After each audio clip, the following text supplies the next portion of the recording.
experto en temas de comercio agrícola, en temas agrícolas, por supuesto. Juan Carlos, ¿cómo estás? Buenos días, Primitivo, con el gusto de estar en tu programa. Oye, ¿se justifica, hay algo que sustente y que además traiga beneficios a México en esta prohibición que se impulsa desde el gobierno federal, la prohibición de producir y el maíz transgénico para consumo humano?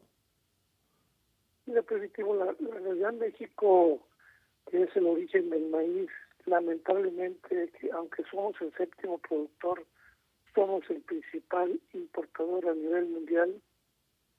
Y esta prohibición del maíz, que no sembremos maíz genéticamente modificado, no es nuevo, no se ha permitido, ¿sí? Nunca se ha permitido, en virtud de que México, aunque ha hecho pruebas, se ha decidido no usarlo por esa creencia ideológica que se tiene que hace daño a la salud. Te quiero señalar que en Estados Unidos toda la producción de maíz, casi el 98% es genéticamente modificado. En Brasil, en Argentina, ya también en China, en más de 30 países, y estos países son grandes productores porque tienen una ventaja el maíz genéticamente modificado, que es resistente a la sequía y a menor uso de insecticidas y herbicidas. Ahora, con el cambio climático, pues este tipo de semillas biotecnológicas permiten aguantar este tipo de sequías. Esto está evitando que productores nacionales puedan acceder a esta tecnología ante la situación que estamos viviendo de falta de agua.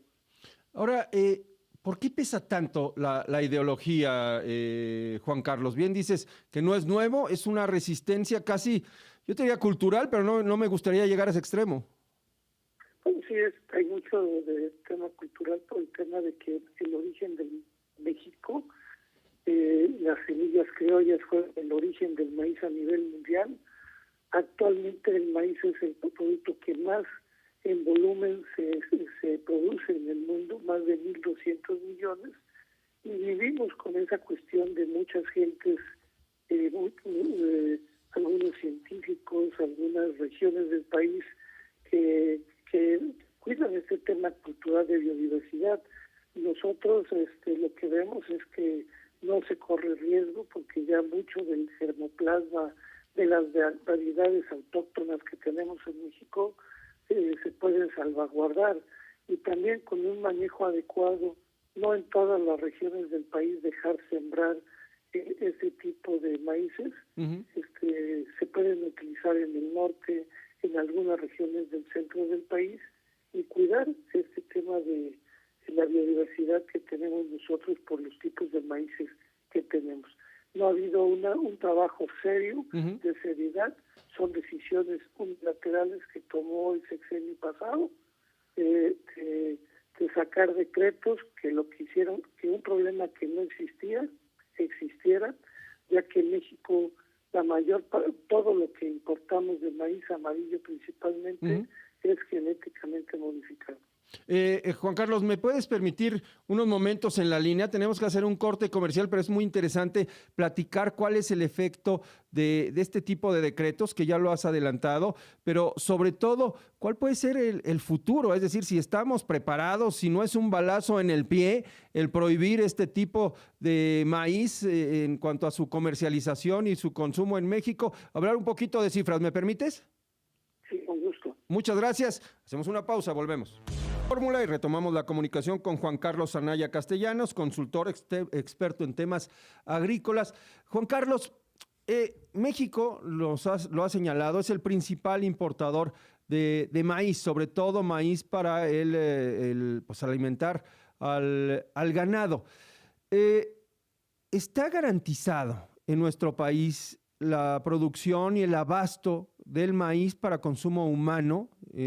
Pues a ojos de quienes observan este tipo de prohibiciones establecidas por Andrés Manuel López Obrador y que señalan, oigan, pues nosotros tenemos maíz suficiente, somos autosuficientes. ¿No es ser muy optimistas?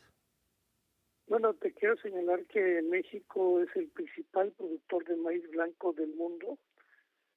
México, salvo el caso de Sudáfrica, que es el segundo, Estados Unidos el tercero, en varios países de Centroamérica, México es el número 1 y es autosuficiente de maíz blanco a partir de 1994. No éramos autosuficientes en maíz blanco, y esto se logró en la época del presidente Salinas y el secretario Juan González, por una política que establecieron de ser autosuficientes de maíz blanco, y gracias a que el mejor fertilizante fue el precio, un precio de garantía de $245, Sinaloa, que producía 300,000 toneladas de maíz, ha llegado a producir ya 6 millones de toneladas. Lamentablemente Sinaloa lleva 2 años con temas de sequía.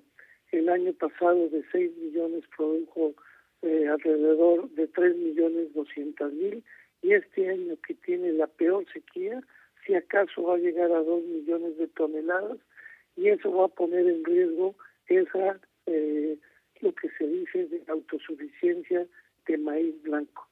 México ha importado maíz blanco por muchos años, derivado a que la ubicación de nuestros maíces están en el centro y en el norte del país, los excedentes, y lamentablemente el sureste, que es el origen del maíz, son deficitarios, y hay que mandarles maíz blanco de otras regiones, derivado que no alcanza, y era más barato importar de Estados Unidos por barco que llevarlas por ferrocarril y autotransporte. Con el decreto del 2020 y posteriormente el 2023, México no permite la importación de maíz blanco genéticamente modificado, que veníamos importando 500,000, 1 millón de toneladas de acuerdo a las condiciones de oferta y demanda. Y este año solamente hemos importado 225,000 toneladas de maíz blanco no genéticamente modificado, porque sí encuentras en Estados Unidos, pero muy poco volumen, pero que resulta mucho más caro. Entonces, la realidad, estamos creando un serio problema, y esto puede traer que con la falta de maíz en Sinaloa, probablemente el precio del maíz blanco a mediados del año que entra suba de precio, y tengamos indicios de que pueda subir el precio de la tortilla. ¿Podría subir el precio de la tortilla? ¿Podría haber escasez? ¿Escasez que se resienta realmente más allá del precio? No escasez, porque pues seguramente como no hay algo que norme y que haya un seguimiento, pues puedes usar maíz a lo mejor genéticamente modificado para el uso de la tortilla. Lo más caro es lo que no hay. Pero entonces, ahora sí que qué caso tiene tanto pleito, ¿no? Ahora sí, ¿para qué tanto brinco estando el suelo tan parejo?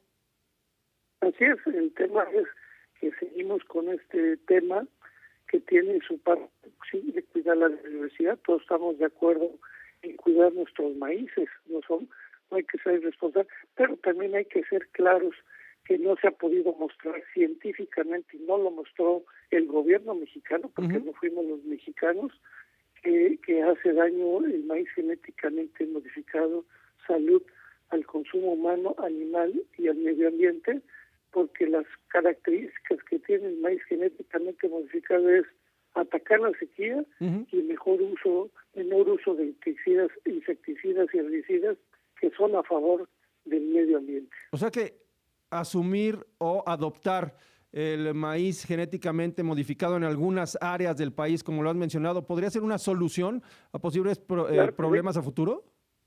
Claro que sí. Claro, pues hay que hacer las pruebas y todo.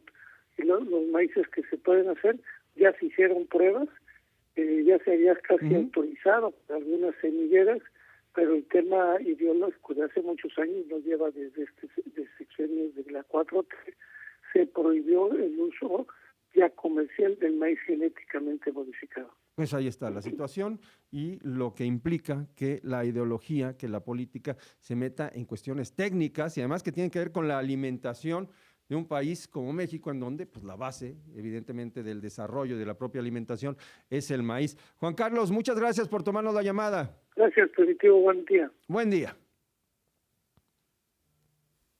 Protesto guardar y hacer guardar la Constitución política.